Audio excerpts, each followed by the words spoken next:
Will you marry me? What if I say yes? I was just joking. The office froze. Olivia Hart didn't laugh. She stood there, a white box in her hands, eyes steady, unreadable. For a long second, she simply looked at him. Then she said, clearly enough for the nearest desks to hear, "What if I say yes?" The laughter came late and wrong, too sharp, too eager. Someone clapped once and stopped. John felt his chest tighten. He swallowed. "I was just joking," he said, forcing the words out, forcing a grin that didn't belong on his face. Olivia nodded slightly, as if she'd heard something else beneath the joke. She set the box on his desk. "Happy birthday, John." She said his name carefully, deliberately, then she turned and walked away. Noise rushed back into the room. Chairs scraped. Someone said, "Man, you got guts." Someone else laughed too loud. John didn't move. He stared at the box, as if it might explode. 10 minutes ago, no one in this office had remembered it was his birthday. Now everyone would remember this moment instead. Earlier that morning, his birthday had passed like most of his days did. Quiet, useful, invisible. A coworker had leaned over his desk before he'd even taken his jacket off. "Hey John, quick thing. Can you look at this error?" It's probably nothing. It never was nothing, but it was always his problem. Another voice followed an hour later. "While you're at it, could you run the numbers again?" "No, please. No acknowledgement. Just assumption." By noon, there had been cake in the break room for someone else. A card passed around. Laughter. John had kept working, eyes on his screen, pretending not to notice. He was good at that. He had learned early that disappointment showed too easily on his face, and that disappointment on a black man in a white office made people uncomfortable. Better to stay neutral. Better to stay quiet. That was why Olivia's presence at his desk had knocked the air out of him. She hadn't sent an assistant.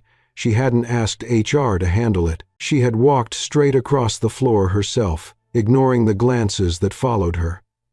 "Happy birthday," she'd said, and for a split second, John had wondered if she'd made a mistake. People like her didn't remember men like him. "You didn't have to do this," he'd said automatically, already retreating. "I wanted to," Olivia replied. Her voice was calm, firm, not apologetic. That was when the pressure in his chest had broken loose, when the joke had escaped him like a reflex, a way to turn sincerity into something safer. He knew better the second it left his mouth. He always knew too late. Across the room, Grant Whitmore watched without expression. Grant didn't laugh. Grant never laughed unless it served him.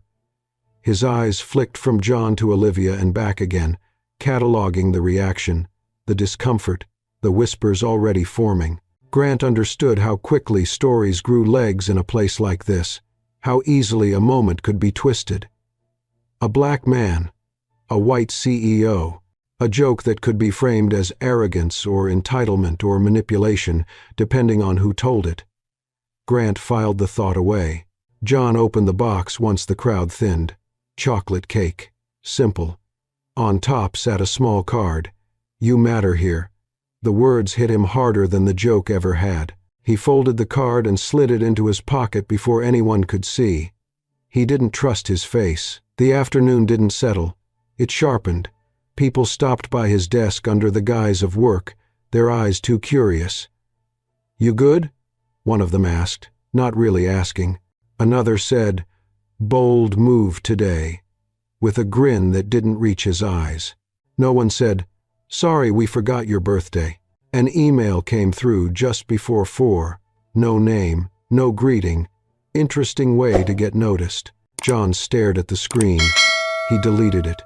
He told himself it meant nothing, that people talked, that people always talked, but his shoulders stayed tight, his jaw clenched. He'd lived long enough to know when a room was no longer neutral. He caught Olivia once as she passed by later, their eyes meeting briefly through the glass walls of her office. She didn't wave. She didn't smile. She held his gaze for a beat longer than necessary, then turned back to her phone. The look wasn't regret. It wasn't distance. It was something closer to resolve. That night, as the office emptied, Grant lingered in a conference room with the door half closed, his voice low as he spoke to someone on the board. "Perception matters," he said smoothly, "especially now." John didn't hear that part. What he felt instead was the shift beneath his feet, the sense that a line had been crossed and could not be uncrossed. He packed up slowly, cake untouched, card heavy in his pocket. For the first time that day, he let himself think the dangerous thought he'd been trained to bury. What if she meant it? The thought didn't comfort him. It terrified him. Because in places like this, being seen was never free. And jokes, he knew now, were only harmless until someone decided to make them useful. If you've ever been overlooked or underestimated just because of who you are, click like and leave a comment. I understand. And tell me, if you were John, would you dare say that? John Reed did not celebrate that night. He rode the subway home with the cake box balanced on his knees, unopened, the cardboard already softening from the warmth of his palms. Across from him, a couple argued quietly. A teenager laughed into his phone. Life moved on with the indifference it always had. John stared at the dark reflection of his face in the train window and tried to decide when exactly the day had turned against him. At home, his phone rang before he could even take his shoes off. His mother's name lit up the screen. He hesitated, then answered. "Happy birthday, baby," she said, her voice warm and tired. "Did they do anything nice for you?" John looked at the cake box on his kitchen table. "Yeah," he said after a beat. "They did. It wasn't a lie, not exactly." "Good," she replied. "You work too hard for people not to notice." John smiled, the kind of smile you make for someone else's sake. He didn't tell her about the joke. He didn't tell her about the looks. Mothers worried enough without knowing how quickly the world could turn. The next morning, the shift was unmistakable. John felt it the second he stepped onto the floor. Conversations dipped when he passed. Eyes lingered, then slid away. A coworker who usually dropped files on his desk without a word now said, "Morning, man," too brightly, like friendliness was a performance. Another avoided him entirely, taking the long way around the row of desks. No one mentioned the cake. No one mentioned the birthday. They mentioned the joke instead, indirectly, wrapped in humor that wasn't really humor at all. "You must be feeling real confident these days," someone said near the coffee machine. John smiled politely and kept walking. By mid-morning, an email went out from upper management, reminding employees about professional boundaries. No names were mentioned, no incidents referenced. It didn't have to be. John read it twice, his jaw tightening. He wasn't paranoid. He knew how these things worked. The company liked to correct behavior without admitting fault, liked to signal disapproval without confrontation. He closed the message and returned to his work, numbers blurring slightly as his focus slipped. Olivia Hart did not seek him out that day. She passed him once, flanked by two executives, her expression neutral, her stride unbroken. It was the right move. John understood that. Visibility was dangerous now. Still, the absence stung. The cake box remained under his desk, untouched, like evidence of something he wasn't sure he should be grateful for anymore.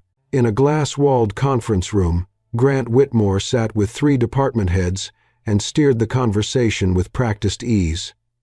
"We need to be careful," he said, fingers steepled. "Perception matters, especially with the board watching so closely." One of the managers nodded. "It was just a joke," she said, uncertain. Grant smiled thinly. Jokes are how people test boundaries. He didn't say whose boundaries, or why some people were allowed to test them and others weren't. He didn't need to. Later that afternoon, John was called into a meeting. No explanation, just a calendar invite labeled Quick Sync. The room was small, windowless. HR sat across from him with a tablet in hand. Grant leaned against the wall, arms crossed. "This is informal," HR began. Too quickly. "We just want to check in." John nodded. He kept his hands folded in his lap, posture straight. He'd learned long ago that body language was testimony. "Some concerns have been raised," Grant added smoothly. "About professionalism, about boundaries." John met his gaze. "I've always been professional," he said. The words came out steady, even though his pulse wasn't. Grant tilted his head. "Of course. Still, it's important to understand how actions are perceived." There it was.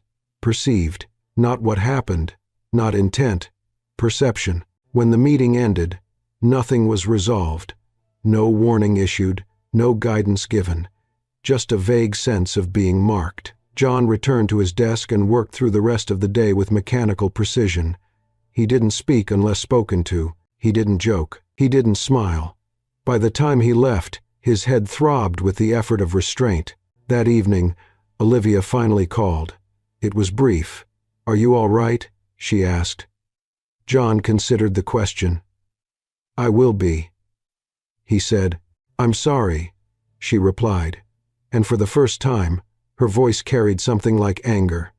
Not at him, at the situation. "This wasn't supposed to land on you like this." John leaned back against his kitchen counter. "It always does," he said quietly. There was a pause on the line. "I don't reward flattery," Olivia said at last. "I reward work. Remember that." John closed his eyes. He wanted to believe her. He wanted to believe that merit still mattered more than narrative. "I do," he said. The following days tightened the vice. John was looped into fewer meetings. Decisions he'd helped shape were presented without his name attached. An anonymous comment appeared on the internal forum questioning whether recent attention had influenced project assignments. John didn't respond. Responding made you look defensive. Silence was safer, even when it burned. One night, alone in his apartment, John finally opened the cake. The frosting was smudged. He ate a small piece standing over the sink, the sweetness dull, almost tasteless. He thought about his father, gone too young, who had taught him how to lower his voice when speaking to authority, how to be twice as good and half as visible. John had followed those rules his whole life. He wondered when they had stopped protecting him. At work the next morning, an email hit his inbox with Grant copied. A new project. High stakes. Tight deadline. The kind of assignment that could make a career or end one. John stared at the screen, heart pounding. Across the office, Grant watched him from behind his monitor, expression unreadable. This wasn't an olive branch. It was a test. Or a trap. John straightened in his chair and typed his reply. Accepted. He didn't know yet how deep the game ran. He only knew that the joke had cost him his invisibility, and invisibility, he was learning, had been his last real shield. John did not tell anyone about the project offer until he was already knee-deep in it. He had learned the hard way that announcing ambition too early invited commentary, and commentary invited trouble. Instead, he stayed late. Lights dimmed, sleeves rolled, eyes locked on the code and the access logs that now mattered more than anything else. The project itself was clean on the surface, a system optimization tied to a sensitive data migration. High visibility, board-facing, the kind of work that could either reframe how leadership saw him or confirm every quiet suspicion already forming in the hallways. Grant's email had been polite, almost generous. "We're counting on your expertise," it read. John reread the line several times, hearing the subtext. Expertise was useful. People were optional. He replied with a brief acknowledgement and nothing more. No enthusiasm. No gratitude. He knew better than to sound eager. 2 days in, the first irregularity appeared. John noticed it late at night, the way he always noticed things others missed, while everyone else was already home. A permissions flag had been altered, subtle enough to pass unnoticed, but wrong. It granted temporary access to a folder that should never have been touched during a live migration. John frowned, pulling up the audit trail. The change had been made under a generic admin token, time-stamped just after lunch. That wasn't unusual. What bothered him was that the token had been rerouted through his project namespace. His name, quietly, technically, was now connected. He leaned back in his chair and exhaled slowly. This could be nothing. Sloppy configuration, a system hiccup, or it could be something else entirely. He flagged it internally, documenting everything with the kind of precision that came from habit, not panic. Still, he felt the familiar tightening in his chest. Invisibility had been taken from him. Now accuracy was his only shield. The next morning, Olivia stopped by his desk for the first time since the meeting with HR. She didn't sit, she didn't lower her voice. "Walk with me," she said. They moved toward the stairwell, the one executives used when they wanted to talk without witnesses. "How's the project?" she asked.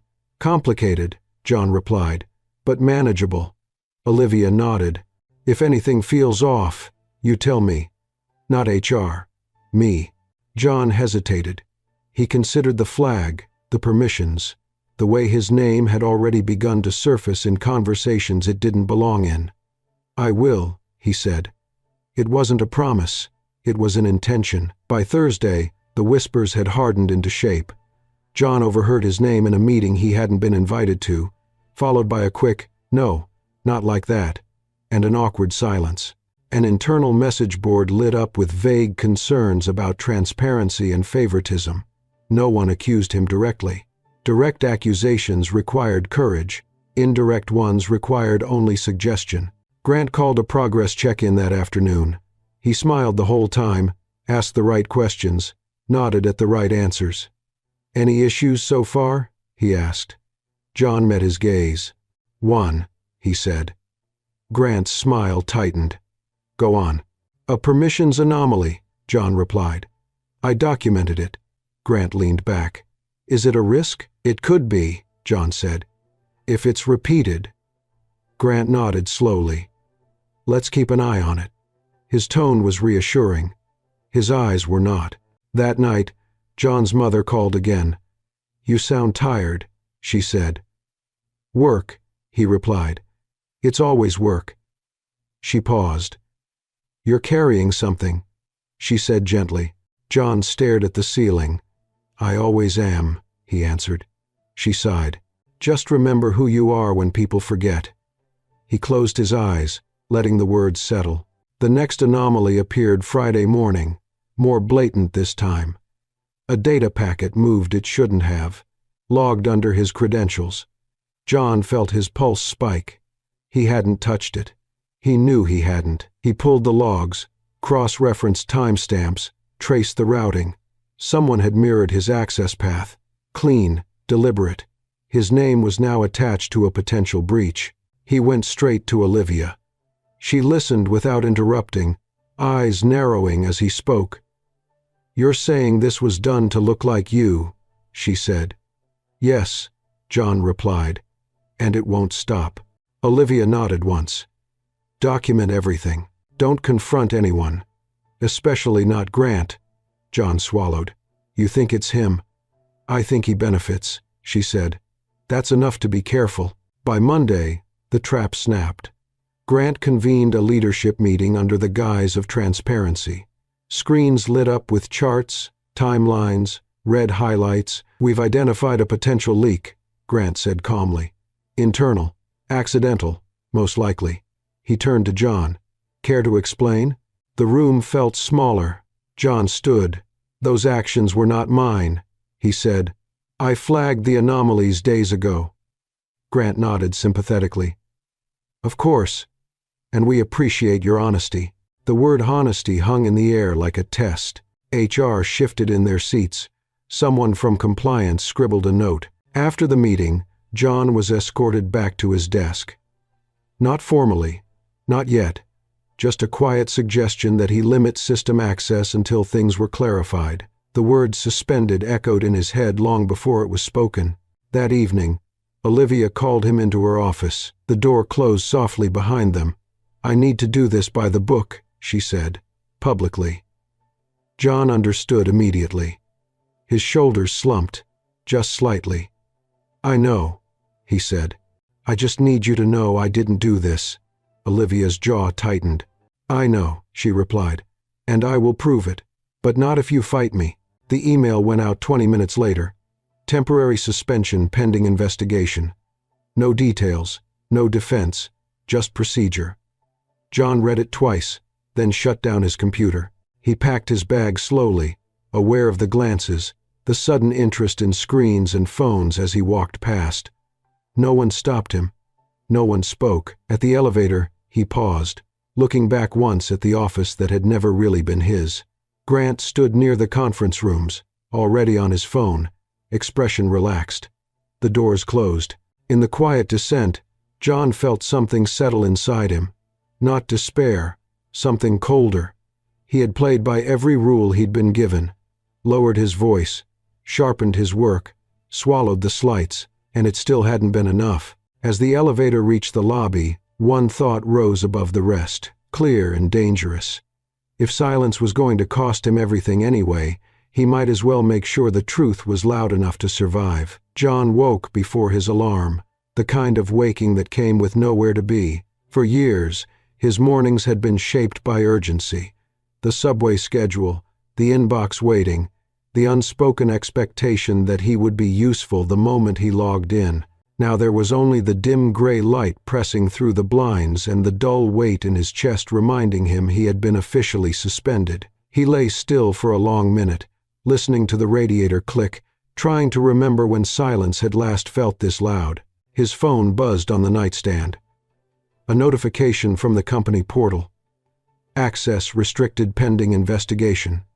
No greeting, no signature, just confirmation that the door had been closed. John sat up slowly and rubbed his face. He didn't feel angry yet. Anger required energy. What he felt was a cold awareness, a sense of being pushed outside a structure that had never fully let him in to begin with. He made coffee and stood at the counter, staring at the wall as if it might offer an explanation. He thought of his father, of the rules he'd been taught without ceremony. Don't argue with authority, don't raise your voice, don't give them a reason. He had followed those rules. He had followed them so well that even now, suspended under suspicion, his first instinct was to stay quiet and wait for permission to speak. The phone rang again. This time it was Olivia. He answered without hesitation. "I wanted to call before you heard anything else," she said. Her voice was steady, controlled, but underneath it John heard the same tension he felt. "There's a formal review scheduled. Compliance. Legal. I can't interfere directly." "I understand," John replied. He meant it. This was her world. Rules mattered here. "I'm putting an independent audit in motion," Olivia continued. "Logs, security footage, access patterns. It will take time." "Time is something I suddenly have," John said. The faintest exhale on the other end told him she had smiled, briefly. After the call, he sat down at his kitchen table and opened his laptop. His personal one, the one he rarely used because work had always bled into everything. He pulled up the files he'd copied before his access was cut, documentation he'd kept out of habit, not paranoia, dates, times, system behavior. He didn't know yet if it would be enough. He only knew that facts were safer than feelings, and he would need every one of them. Across town, Grant Whitmore sat in his office with the blinds half drawn, a legal pad open in front of him. The suspension had gone smoothly, cleaner than he'd expected. No pushback, no messy confrontation. He'd made a few calls already, seeded the right concerns in the right ears. Risk mitigation, governance, the language of control. He wasn't worried about John Reed. Men like John believed too much in process. They waited. Grant smiled faintly as he checked his watch. Process was slow. Narrative was fast. By midday, messages began to trickle in. Not from work, not officially. Former colleagues, phrasing their curiosity as concern. Just checking in. Heard things got complicated. John responded politely and briefly. He did not explain. Explanation sounded defensive. Defensiveness was often mistaken for guilt. Instead, he focused on the task in front of him, reconstructing the breach that hadn't been his. He noticed something he hadn't seen before, buried deep in the metadata. A recurring access loop, subtle, clever, masked by legitimate activity. It didn't prove who had done it, but it proved intent. Someone had wanted the trail to lead to him. John leaned back in his chair, heart pounding. This wasn't sloppiness. This was design. That afternoon, his mother called. "You didn't go to work today," she said, not asking. John hesitated. He had always told her when things went wrong, but this felt different. "They're reviewing something," he said carefully. "I'll be back soon." There was a pause. "You did nothing wrong," she said firmly. "I can hear it." John swallowed. "I know," he replied, even as doubt flickered at the edges. At the office, Olivia sat through 3 meetings in a row, her expression neutral, her responses measured. When the topic turned to recent events, she kept her voice calm. "We are following procedure," she said, "and we will let the facts speak." Grant watched her closely, noting the way she chose her words. He admired discipline, even when it worked against him. That evening, Olivia reviewed the initial audit findings alone. The anomalies John had described were real. Worse, they were consistent. She tapped her pen against the desk, thinking, this wasn't just about protecting an employee. It was about integrity, about whether the systems she ran rewarded truth or convenience. She thought of John standing in her office the night before, not begging, not bargaining, just asking to be believed. John spent the night assembling his case, piece by piece. He ate standing up, barely tasting the food. The cake from his birthday sat in the fridge, a small reminder of how quickly goodwill could curdle. Around midnight, he closed his laptop and stared at his reflection in the dark screen. He looked older, tired in a way sleep wouldn't fix. But beneath that fatigue was something new, something sharper, resolve. The next morning, an official email arrived requesting his availability for an interview. Date and time attached. John read it once, then again. This was it, the beginning of the fight he hadn't asked for but could no longer avoid. He forwarded the message to Olivia with a single line. "I'm ready." Grant received a similar notice minutes later, his jaw tightening almost imperceptibly as he read. He hadn't expected compliance to move this quickly. He leaned back in his chair, considering his options. He still had leverage. He always did. But for the first time since the joke that had started it all, a sliver of uncertainty crept in. John closed his email and looked out the window at the city below, busy and indifferent. He knew what this would cost him, regardless of the outcome. Reputation was fragile, trust even more so. But he also knew something else now, something he hadn't allowed himself to believe before. Silence had protected him for years, but it had never given him dignity. As he shut his laptop and reached for his coat, he made a quiet decision. If they were going to examine his life under a microscope, then he would make sure the truth was sharp enough to cut back. The interview room smelled faintly of disinfectant and burnt coffee, a neutral space designed to drain emotion out of people before they spoke. John sat straight backed at the table, hands folded, eyes forward. Across from him, 2 members of compliance and 1 attorney flipped through a thin folder that already felt heavier than it should have been. A recorder sat between them, its red light steady. "State your name for the record," the attorney said. John Reed. Position? Project Manager, Systems Integration. He paused, suspended. The attorney nodded, as if noting a technical detail. "We'll begin with a timeline. Walk us through your access to the migration environment during the week of the incident." John did, calmly, precisely. He spoke in facts, not defenses, dates and times aligned with logs he knew better than anyone. When he finished, one of the compliance officers leaned back. "So you're saying your credentials were mirrored?" "Yes," John said, "and I flagged the first anomaly before any data moved." "And yet," the attorney replied, tapping the folder, "your credentials are the ones attached to the transfer." John met his eyes. "Because that was the design." There was a brief silence, the kind that weighed options. "Who would benefit from that design?" the attorney asked. John chose his words carefully. Someone who needed a clean scapegoat. After the interview, John stepped out into the hallway and let out a breath he hadn't realized he was holding. He hadn't been accused outright. He also hadn't been cleared. That gray space was familiar. He checked his phone.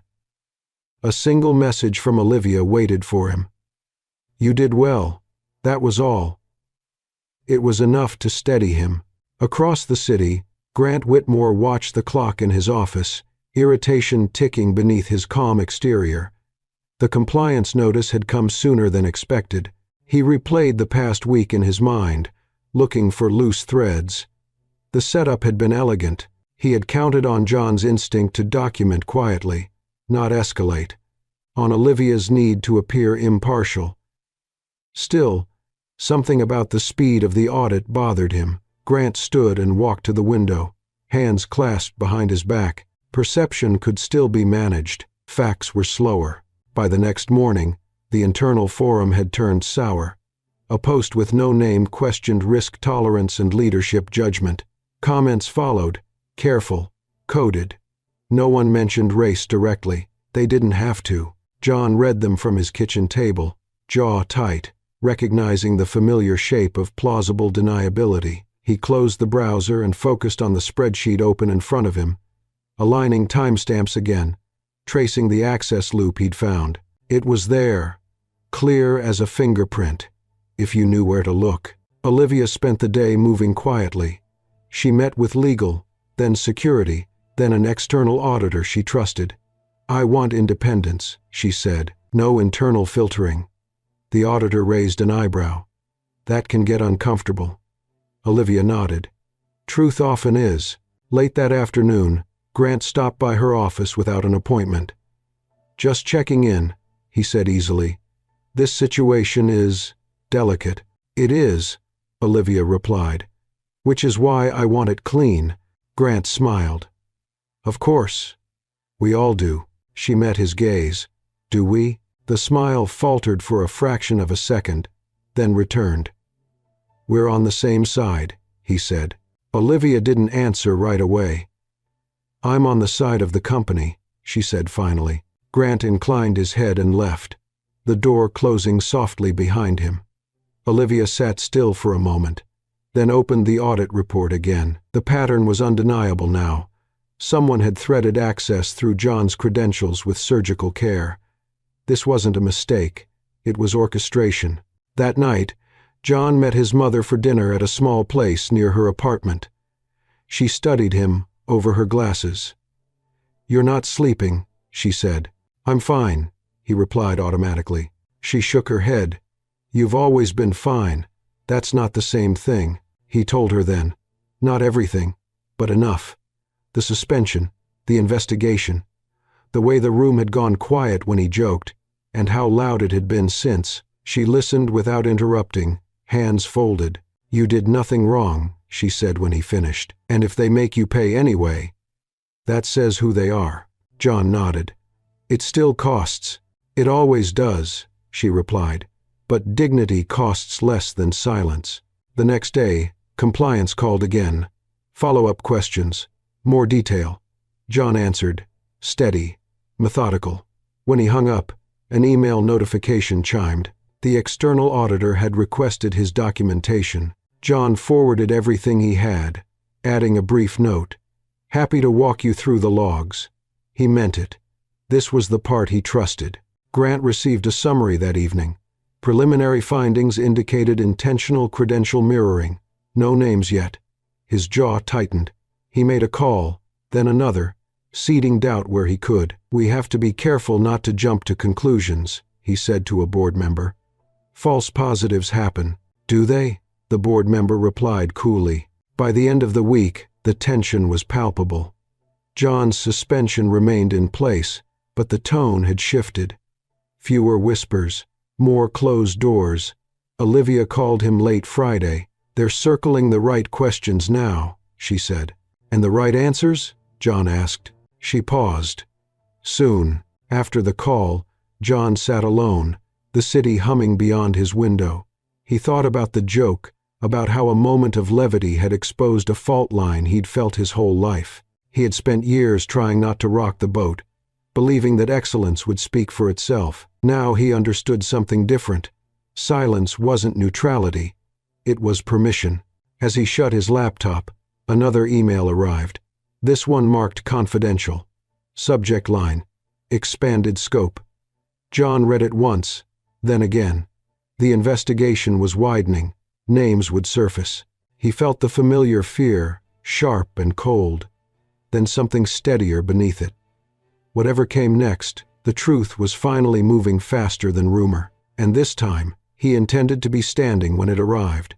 The scope expansion changed the air around John immediately.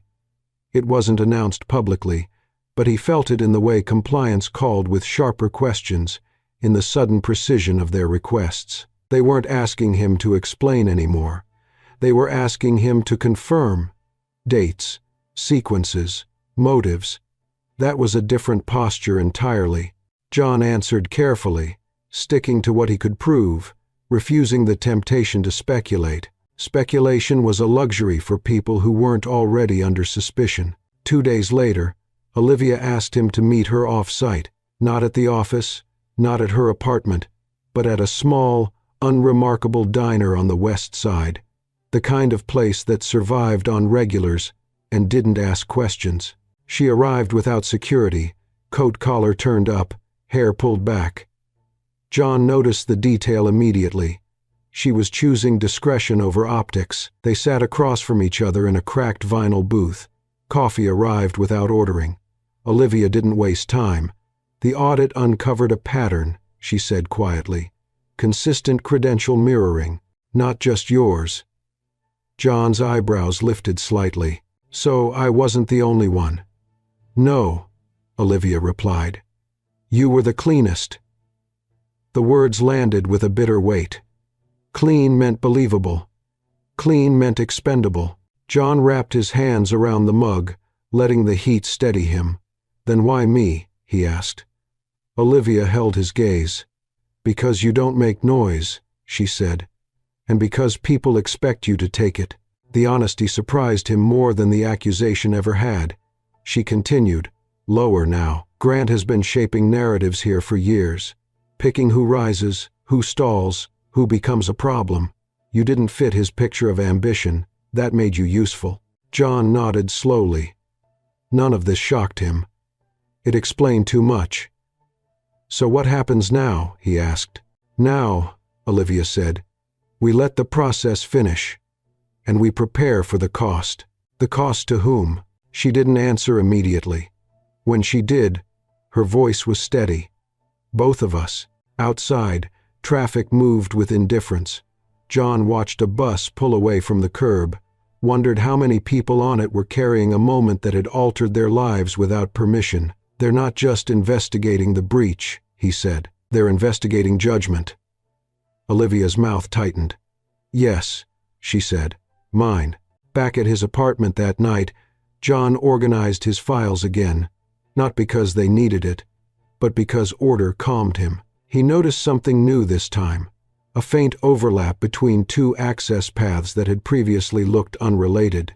It wasn't proof yet, but it was direction. He flagged it for the auditor with a brief explanation. No drama, no commentary, just facts. Grant, meanwhile, was adjusting. The expanded scope meant more eyes, fewer assumptions. He could feel the shift in board conversations, the careful phrasing, the way his suggestions were now met with pauses instead of agreement. He reminded himself that credibility was cumulative. One investigation wouldn't undo years of influence. Still, he began preparing contingencies, rehearsing explanations that sounded reasonable without sounding rehearsed. By midweek, the internal temperature dropped. Meetings were postponed, decisions delayed, people smiled less. John's suspension remained, but his name appeared less frequently in whispers. That, too, was a change. Silence could be dangerous, but it could also mean recalibration. His mother called again, this time not asking about work. Do you remember when you were 10 and they accused you of cheating on that math test? She said suddenly. John laughed softly. I didn't cheat, he said. I know, she replied. You sat there crying because you thought being honest wasn't enough. John leaned back against the couch. It wasn't, he said. Not then. It was, she corrected. They apologized. It just took time. He closed his eyes. He'd forgotten that part. The auditor requested a joint session the following Friday. John received the calendar invite and stared at it for a long moment before accepting. This would be the first time everyone sat in the same room with the same facts. He felt the familiar pull toward self-protection, the urge to minimize his presence, to let the process speak. But something in him resisted. Process had almost buried him. Olivia called later that night.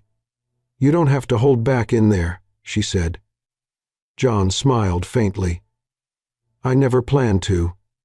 There was a pause. "I should tell you," she added.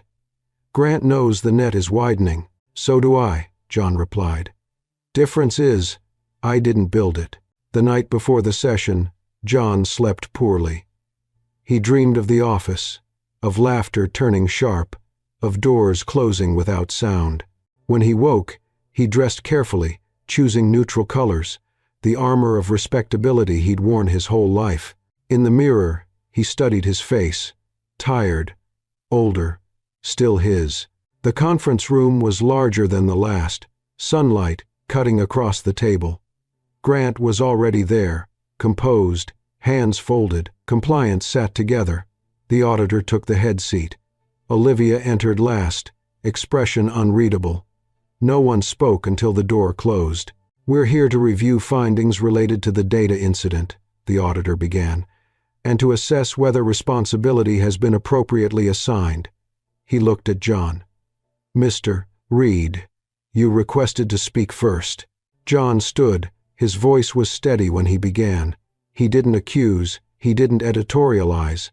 He walked them through the overlap he'd found, the mirrored paths, the timing that aligned too perfectly to be coincidence. He spoke about patterns, not people. When he finished, the room was quiet. Grant smiled faintly. "Interesting interpretation," he said. "Systems can be deceptive. So can intentions," John replied calmly. The auditor raised a hand. "We'll examine both," he said. As the meeting adjourned, nothing was resolved. But something had shifted. John felt it as clearly as he had felt the first whisper after his birthday. This time, the weight wasn't pressing down on him. It was moving, slowly, toward someone else. He stepped out into the hallway and took a deep breath. The truth was no longer alone, and neither, he realized, was he. By the following Monday, the building felt like it was holding its breath. John sensed it the moment he stepped through the revolving doors for the first time since his suspension, escorted by a compliance associate who spoke politely and avoided eye contact. His badge worked again, but only in limited zones. Temporary access. Conditional trust. The message was clear. You're allowed back in, but you're not restored. He didn't go to his old desk. Instead, they guided him to a small conference room near legal, bare except for a table, 4 chairs, and a wall-mounted screen. "You'll wait here," the associate said. John nodded. Waiting, at least, was familiar territory. Inside the main office, the news had already spread. Not the facts, just the shift. John Reed was no longer a closed case. That alone was enough to make people nervous. He caught fragments as doors opened and closed. Expanded scope, external auditors, boards involved. Conversations dropped when footsteps approached. Grant Whitmore remained outwardly calm. He chaired his morning meeting as usual, voice smooth, agenda tight. But those who knew him well noticed the change. He spoke a little more than necessary, clarified points no one questioned, reasserted control where it wasn't required. The confidence was still there, but it had sharpened into something defensive. When the meeting ended, he lingered, watching people file out, recalibrating. Influence depended on momentum, and momentum was stalling. In the conference room, John reviewed his notes again, not because he needed them, but because repetition anchored him. The auditor arrived with 2 analysts, laptops open, expressions neutral. "We'll proceed in segments today," the auditor said. "We want to focus on access pathways beyond the initial incident." John nodded. "I anticipated that," he replied, sliding a printed diagram across the table. It mapped the overlap he'd found. the mirrored permissions branching subtly through administrative layers. One of the analysts leaned forward. "This isn't random," she said. "It's iterative."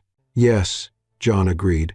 "Someone tested the system before committing and learned how to disappear," the auditor added quietly. Across the floor, Olivia Hart sat alone in her office, door closed, hands clasped. She had cleared her schedule for the afternoon, something she rarely did. Power, she'd learned, was often exercised by absence rather than presence. She trusted the audit team to do what internal politics never could. Still, she felt the familiar tension of waiting, the knowledge that once certain truths surfaced, there would be no clean way to contain them. The next segment brought Grant into the room. He greeted everyone warmly, shook hands, took a seat opposite John as if this were any other executive review. "Happy to clarify anything," he said. The auditor nodded. "We'd like to understand your oversight of access controls during the migration." Grant answered smoothly. He spoke of delegation, of trust in department heads, of industry standards. He never once looked at John. John listened without interruption, noting not what was said, but what was avoided. When Grant finished, the auditor turned to John. "Mr. Reed?" John inhaled once. "There were approvals routed through executive channels," he said. "Approvals that bypassed standard review." Grant smiled faintly. "That's not unusual. It is when it's consistent," John replied. Silence followed, heavy and deliberate. The auditor made a note. One of the analysts typed rapidly, eyes flicking between screens. Grant shifted in his chair, just slightly. By late afternoon, fatigue set in. Truth took time, and time wore people down. John felt it in his shoulders, the old instinct to yield, to let authority smooth things over. He resisted it. This wasn't about winning an argument. It was about refusing to disappear. When the session ended, Grant left first, phone already to his ear, voice low. John gathered his papers slowly. The auditor paused beside him. "You've been thorough," he said. "That helps." John nodded. He didn't trust praise yet.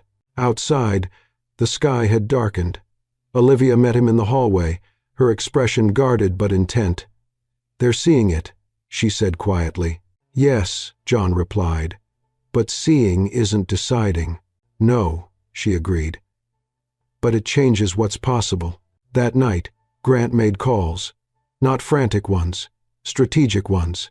He reminded allies of shared successes, of favors exchanged, of the dangers of overcorrection. "We can't let optics derail leadership," he said more than once. Some listened, some hesitated. Hesitation was new. John went home and sat at his kitchen table, lights off, city noise filtering in. He thought about all the times he'd stepped aside to keep peace. All the moments he'd chosen patience over confrontation. He understood now that patience, unaccompanied by truth, was just another way to be erased. An email arrived close to midnight. From the auditor. Additional review scheduled. Executive access under examination. John closed his eyes and let out a slow breath. This was it. The line had moved past him. In a quiet apartment across town, Olivia reviewed the same notice. She knew what it meant. The audit was no longer about a single incident or a single employee. It was about the culture she led and the power she allowed to operate unchecked. Tomorrow, she would have to choose how visible she wanted to be when the conclusions landed. Grant read the notice last. He stared at the screen longer than he meant to. Executive access. His access. For the first time since the joke that had cracked the surface of everything, he felt the ground shift beneath his feet. Not enough to panic, not yet, but enough to recognize the danger. As John prepared for bed, exhaustion settled into his bones, but beneath it ran a steadier current. He had stopped waiting for permission. He had stopped hoping the system would be kind. Whatever happened next, the truth was no longer something he carried alone, and that, he realized, was power of a different kind. The diner smelled like grease and old coffee, the kind of place that hadn't changed its menu in decades and didn't need to. John arrived early and took the booth at the back, his back to the wall by instinct, eyes on the door. He hadn't been told why Olivia wanted to meet here, only that she didn't want an office or a paper trail. That alone told him this conversation mattered. Olivia came in without ceremony, coat still on, hair pulled back tighter than usual.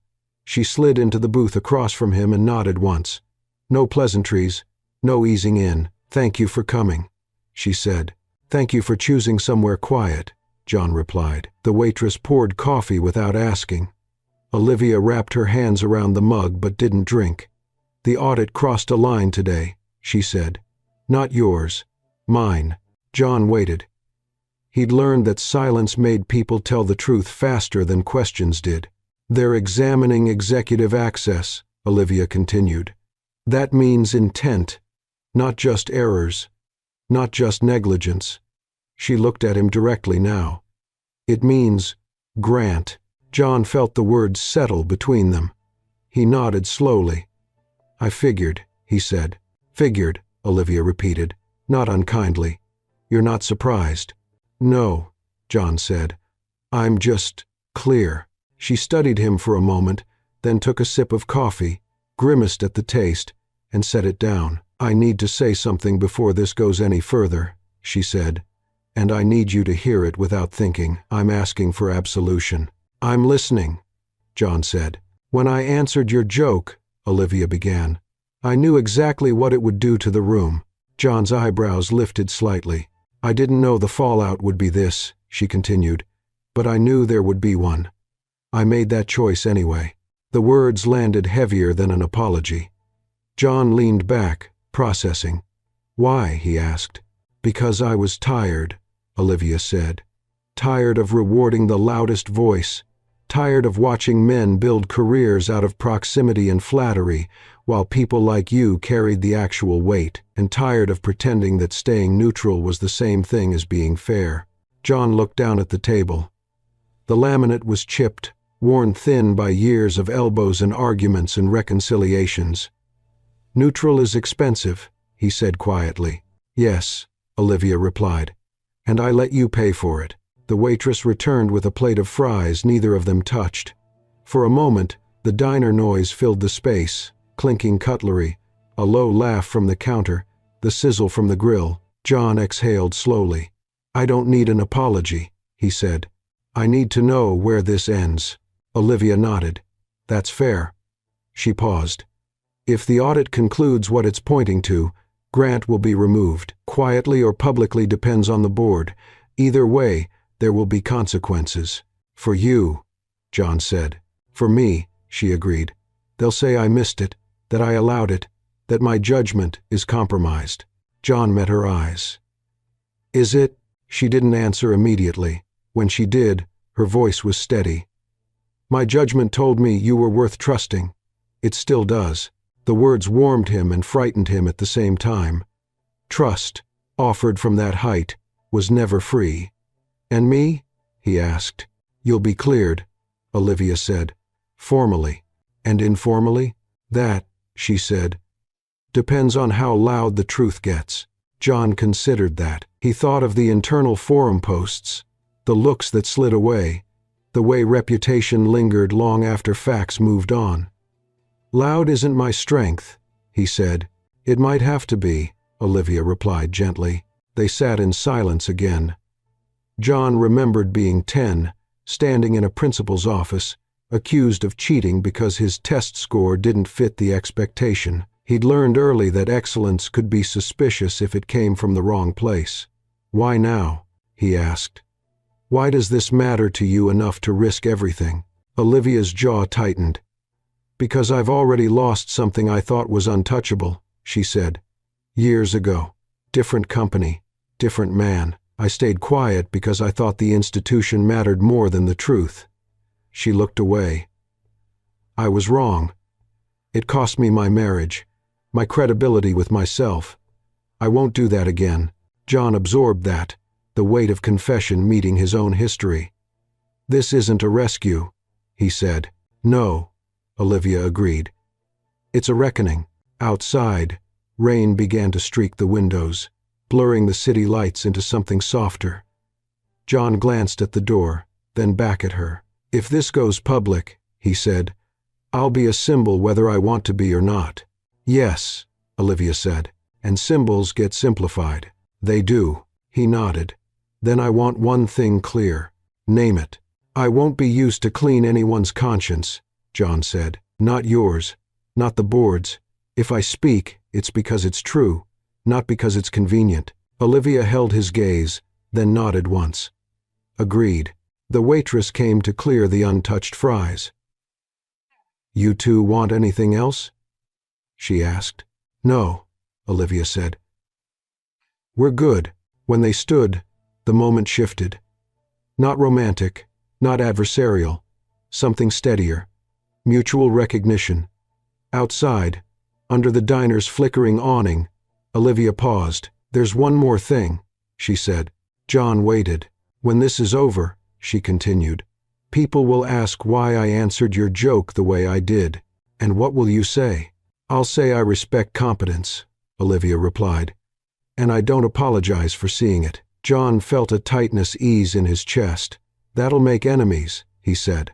I already have them, she replied. They parted without touching, each heading back into the rain in opposite directions. John walked the long way home, letting the water soak through his jacket, thinking about the line between visibility and vulnerability. He understood now that the diner wasn't just a midpoint. It was a hinge. Whatever came next would not be quiet. And for the first time, he wasn't shrinking from that fact. He was preparing for it. The board meeting was called with less than 12 hours' notice. No agenda attached, no context offered, just a calendar block marked mandatory, and a location everyone recognized. The largest conference room on the executive floor, the one with the long glass table and the skyline view, meant to remind people what was at stake. John stood outside the room for a moment before going in. Jacket folded over his arm, badge clipped back on for appearances but still limited. Through the glass, he could see the board members settling into their seats, faces composed, unreadable. Grant Whitmore was already there, relaxed, speaking quietly to one of them, as if nothing in the world were amiss. Olivia sat at the far end, posture straight, hands folded, her gaze fixed on the table. She didn't look at John when he entered. That, he understood, was deliberate. The meeting began without ceremony. We're here to address findings related to the data incident and its implications, the board chair said, voice even. This includes personnel decisions. The word hung in the air. Personnel always meant consequences. Grant spoke first. He always did. He stood smoothly, hands resting on the back of his chair. We've taken this matter seriously from the outset, he said. Out of an abundance of caution, access was restricted and an investigation launched. Unfortunately, the situation escalated. He glanced briefly at John, then away. While intent remains under review, the impact is clear. The breach, whether accidental or not, exposed us to risk. John felt the room's attention tilt toward him, subtle but undeniable. He remained seated, spine straight, expression neutral. He had learned long ago that emotion read as guilt when worn on the wrong face. Grant continued. In moments like this, leadership must act decisively to preserve trust. He paused, letting the word leadership do its work. That includes difficult decisions. The board chair nodded. Mr. Reed, he said, turning to John, you've maintained that you were set up. Yes, John replied. And you understand, the chair continued, that regardless of intent, accountability matters. John held his gaze. I understand that accountability must be accurate, he said. A murmur rippled through the room. Grant smiled faintly, as if indulging a naive argument. Accuracy is what we're determining, he said. But optics cannot be ignored. There it was, the word that carried more weight than facts ever did. Olivia spoke then, her voice cutting through the tension. Optics didn't cause this, she said. Abuse of access did. Grant turned toward her, surprise flickering briefly before he masked it.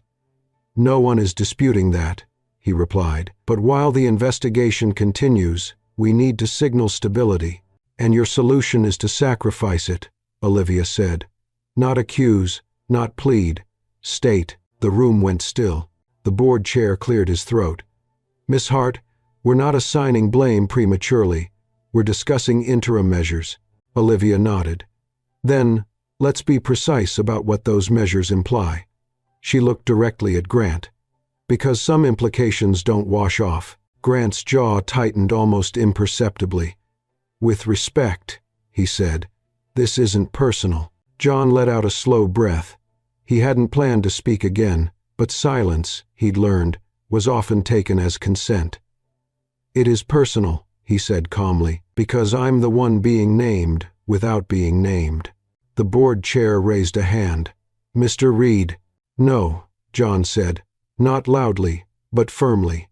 If this meeting is about trust, then let's not pretend this is abstract. Grant looked at him then, really looked at him, and for a moment the mask slipped. You're asking us to ignore risk, Grant said. I'm asking you to identify it correctly, John replied. The auditor shifted in his seat. If I may, he said, the expanded review suggests a pattern inconsistent with a single user error. Grant turned toward him. Suggests, he repeated, not concludes. True, the auditor said. But the pattern implicates executive-level routing. A beat, 2, 3. The board chair's expression hardened. Mr. Whitmore, he said slowly, we'll address that separately. Grant inclined his head. Of course. The decision came moments later, framed carefully, delivered without drama. John's suspension would remain in place pending final conclusions. His name would not be cleared today. The company would issue a statement emphasizing due process and zero tolerance for misconduct. No mention of him. No mention of the audit's direction. Just procedure. John nodded as if he had expected nothing else. Inside, something dropped away. Not hope. Illusion. The meeting adjourned. Chairs scraped. Conversations resumed in low voices. Grant stood immediately, already speaking to a board member, tone reassuring. Olivia remained seated, still not looking at John. Outside the room, the hallway buzzed with restrained energy. John walked toward the elevators, feeling the familiar sensation of being watched and avoided at the same time. A colleague caught his eye and then looked away, as if afraid association might be contagious. At the elevator bank, Olivia finally spoke. I'm sorry, she said quietly. He turned to her. Don't, he replied. This is the cost you warned me about. Yes, she said. But that doesn't mean I like paying it with your name. The elevator arrived. John stepped inside, then paused. You said this would get loud, he said. It will, Olivia replied. Then I won't stay quiet anymore, John said. Not as a threat, as a fact. That evening, the company statement went out. Polished, vague, neutral, online. Speculation ignited within minutes. Screenshots, threads, opinions, masquerading as insight. John watched it unfold from his apartment, laptop open, the city glowing indifferently beyond his window. He felt anger then, sharp and clean, followed by something steadier, resolve. Again, but now stripped of hesitation. His phone buzzed. A message from the auditor. We're not done. Another buzz. From Olivia. Hold steady.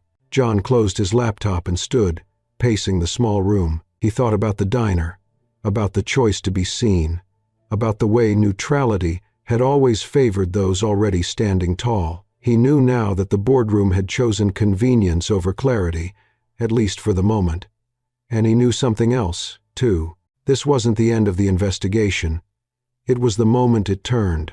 The days after the board meeting blurred together, each one marked by the same quiet displacement. John was no longer expected anywhere, yet the company still occupied his thoughts from morning to night. He woke at the same hour out of habit, made coffee he didn't need for alertness, checked an inbox that remained conspicuously empty. No directives, no clarifications, just waiting, stretched thin enough to feel like punishment. Outside, the city went on as if nothing had happened. That was the hardest part.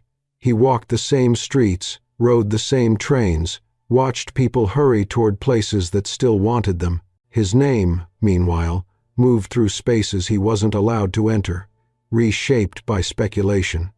Friends texted cautiously, as if approaching an injury. A former colleague sent a message that read, "Hope this clears up soon," followed by a long silence. John thanked him and put the phone face down on the table. Money became a sharper concern than pride. The suspension came with partial pay, but the uncertainty gnawed at him. He reviewed his budget, cut what he could, postponed what he couldn't. His mother's prescriptions sat on the counter, the labels a reminder that consequences were never contained to one person. When she called, he kept his voice light. "I'm fine," he told her again. She didn't argue, which worried him more than if she had. Online, the story took on a life of its own. An anonymous blog posted a thread titled "Corporate Hypocrisy in Real Time." John recognized details that could only have come from inside the building. The comments were worse. Some defended due process. Others sharpened old stereotypes, dressing them up as concern for standards. John read until his chest tightened, then shut the laptop. He wasn't going to explain himself to strangers who'd already decided who he was. Olivia checked in when she could, brief calls between meetings that sounded heavier than she intended. "The audit's progressing," she said one evening. "They're pulling financial records now." John nodded, even though she couldn't see him. "And the board?" he asked. "Split," she replied.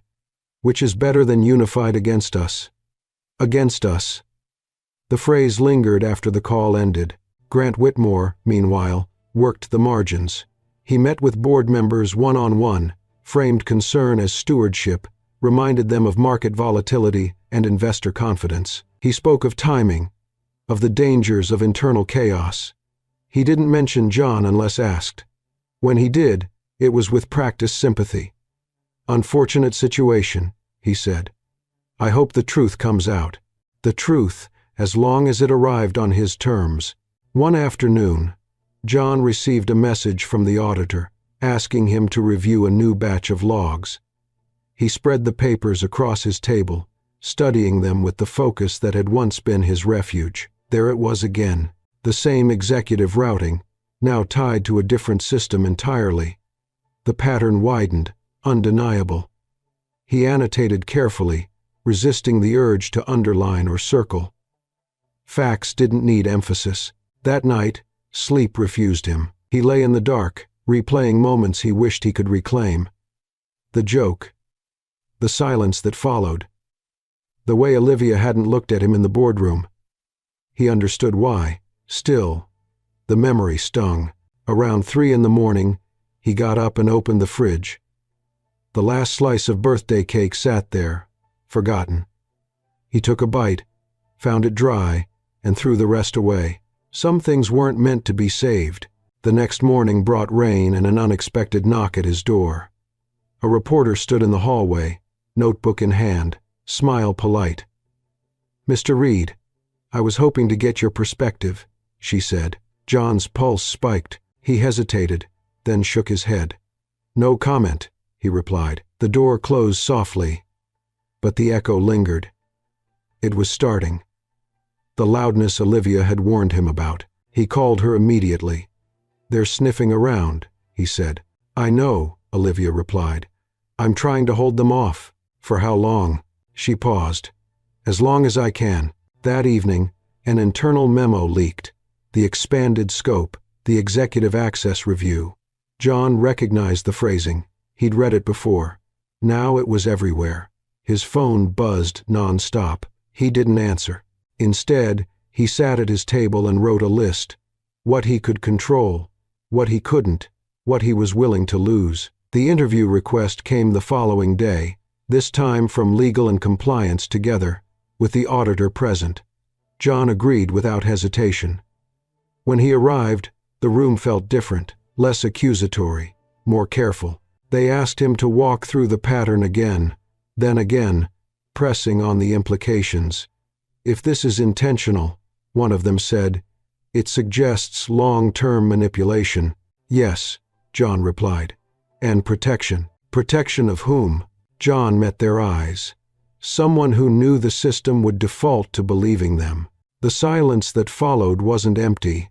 It was heavy with recognition. Afterward, Olivia met him in the hallway. She looked tired, the kind of tired that came from holding a line against pressure that never stopped. "They're closing in," she said. "On him," John replied. "On the truth," she corrected. They stood there for a moment, neither moving. "Whatever happens," Olivia said quietly, "I won't let this end with you carrying it alone."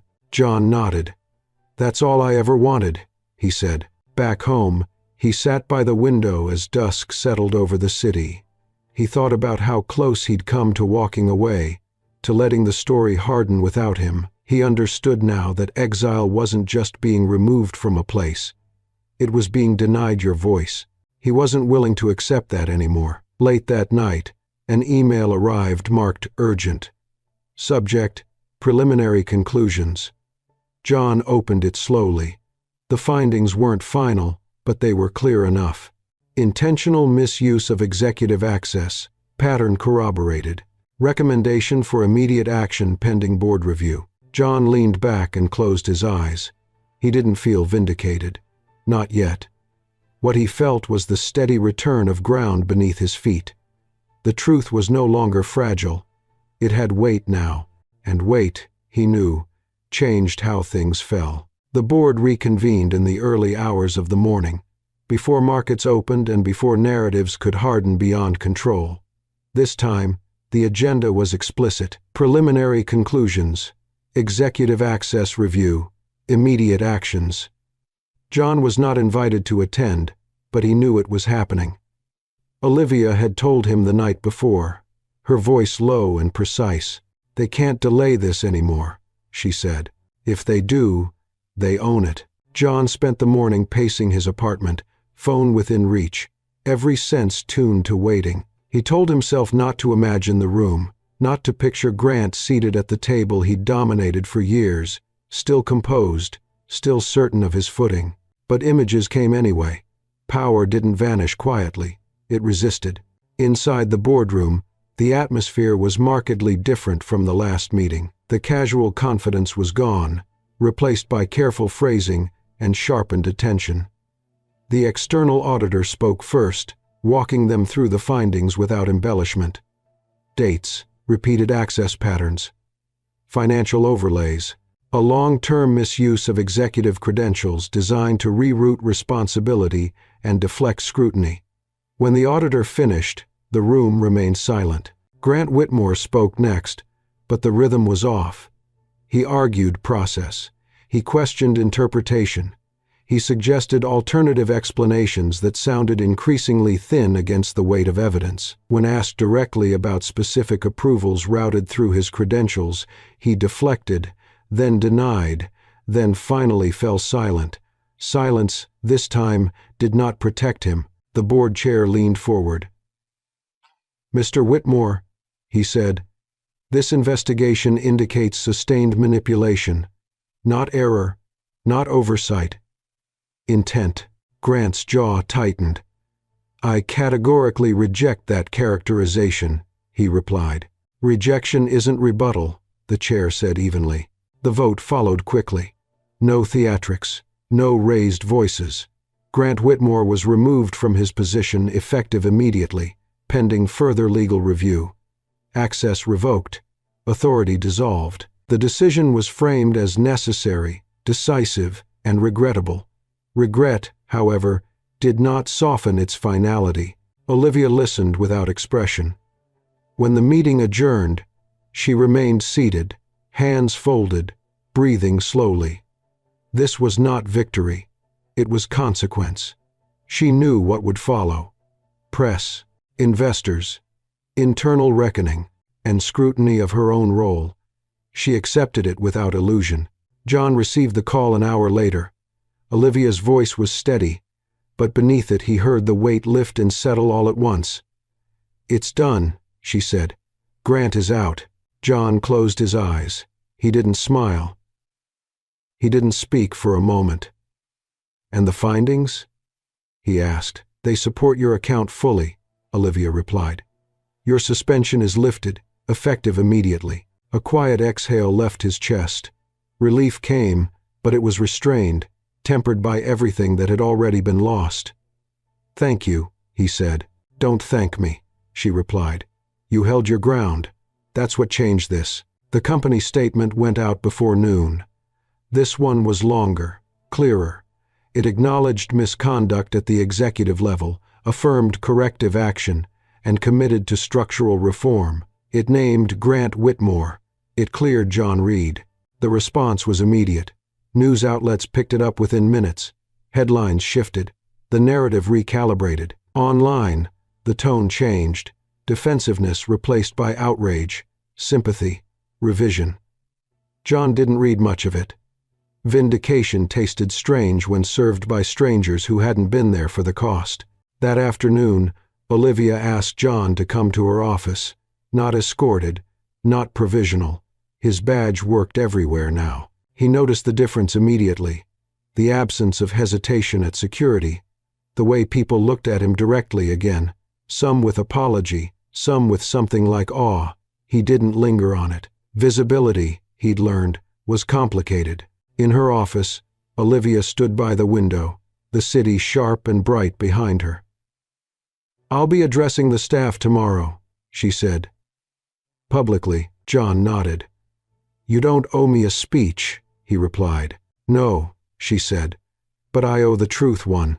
She turned to face him. "I failed to see what Grant was doing because it benefited the illusion of stability. That's on me." John considered that.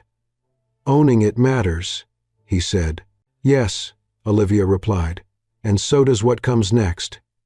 She handed him a folder. Inside was a proposal. A new oversight role. Independent. Reporting directly to her and the board. Designed to prevent exactly what had happened. John closed the folder gently. "I need time," he said.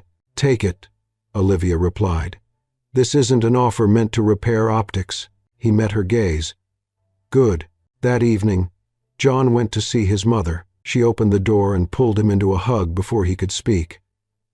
"I knew," she said. "I knew you'd be cleared. It wasn't quick," he replied. "Justice rarely is," she said. "But it came." They ate dinner together, simple food, familiar stories. For the first time in weeks, John felt the tightness in his chest ease without effort. Later, as he walked home, the city felt different, not kinder, just more honest. Grant Whitmore left the building under quiet watch, carrying a box that looked too small to contain the years he'd spent consolidating power. He did not look back. John stood by his window that night, city lights reflecting in the glass. His phone buzzed with a message from Olivia. "Tomorrow changes things." He typed back after a moment. "It already has." He thought about the joke that had cracked everything open, about how close he'd come to being erased by a system that prized comfort over truth. He understood now that justice didn't arrive as thunder. It arrived as accumulation, evidence, persistence, refusal. Tomorrow would bring speeches and symbols and attempts at closure. But tonight, John allowed himself a quieter recognition. He had not just survived the reckoning, he had helped shape it. The company gathered the next morning in the main atrium, a space usually reserved for product launches and carefully scripted celebrations. Today, there were no banners, no music, just people standing in quiet clusters, waiting. John stood near the back at first, out of habit more than fear, watching Olivia step onto the low platform at the front. She didn't wait for silence. She let the room find it, on its own. "I owe you the truth," Olivia began. Her voice carried without effort, not a version designed to protect comfort. "The truth," she spoke plainly, "about missed warning signs, about power allowed to operate without enough scrutiny, about how misconduct flourished when excellence was taken for granted and silence was mistaken for loyalty." She named Grant Whitmore. She named the failure to intervene sooner, and then she did something John hadn't expected. She named him. John Reed was not just cleared, Olivia said. He was wronged. The room shifted. John felt eyes turn toward him, not sliding away this time. Olivia continued. He carried work others depended on. He flagged problems others ignored. And when the system turned on him, he stood his ground without spectacle. She paused. That matters. There was no applause. Just a long, heavy quiet that felt more respectful than noise. When Olivia stepped down, the company did not feel healed. But it felt awake. Later, in the privacy of her office, Olivia closed the door and leaned against it for a moment, exhaustion finally showing. "That was the easy part," she said. John smiled faintly. "You say that like it won't cost you," he replied. "It already has," she said. "And it will again." She crossed the room and extended the folder he'd seen the day before. "The offer stands," she said. "Independent oversight. Authority without politics." John took the folder, then set it on the desk unopened. "I'll take the role," he said. "On one condition." Olivia raised an eyebrow. "It doesn't report just upward," John said. "It reports outward. Transparency isn't optional." Olivia nodded without hesitation. Agreed. When he left the building that afternoon, the air felt lighter, not because the world had changed, but because something inside him had. He walked instead of taking the subway, letting the city move around him. People hurried. Taxis honked. Life continued, as it always did, indifferent to individual reckonings. That evening, Olivia texted him an address instead of a meeting invite. Rooftop. Sunset. The building overlooked the river. The sky stretched wide and gold as the day faded. Olivia stood near the railing, jacket off, sleeves rolled, looking less like a CEO and more like someone who had carried weight too long. "I figured we should end this where it started," she said as John approached. "With a joke?" he asked. "With a question," she replied. They stood side by side, the city below them humming. "When you asked me that day," Olivia said, "I didn't answer to be clever. I answered because I saw you, and I wanted you to know it." John watched the light ripple across the water. "Being seen isn't always safe," he said. "No," she agreed. "But it's honest." She turned to face him fully then. "John," she said, voice steady, "what if I say yes?" The words echoed, but they weren't the same now. No laughter followed. No witnesses waiting to misinterpret. John met her gaze, felt the weight of everything that had led here, the cost paid in silence and resolve. "This time," he said, "I wasn't joking." She smiled, not broadly, but with a quiet certainty that matched his own. They didn't rush toward anything. They didn't need to. The city lights came on one by one as dusk deepened, and for the first time since his birthday, John felt fully present in his own life. Later that night, he went home and sat by the window, the proposal folder open on the table, the future outlined in ink and intention. He thought about his mother's words, about dignity and truth and the price of both. He thought about how close he'd come to walking away, and how staying had changed more than his own fate. Justice hadn't arrived as thunder. It had arrived as persistence, as refusal, as someone finally saying, "This matters," and meaning it. John closed the folder and turned off the light. Tomorrow would bring new challenges, new eyes, new expectations. But tonight, he allowed himself one last quiet acknowledgement. The system had tried to erase him, and failed. And in standing his ground, he had done something rarer than winning. He had reclaimed his place, not just in the company, but in his own story. The human lesson of this story is that justice rarely arrives loudly or quickly, but it belongs to those who refuse to surrender their dignity in silence. True integrity is not found in power, titles, or public approval, but in the quiet persistence of doing what is right when the cost is high and the outcome uncertain. The story reminds us that systems often protect comfort before truth, and that neutrality can become a form of complicity when it allows injustice to thrive.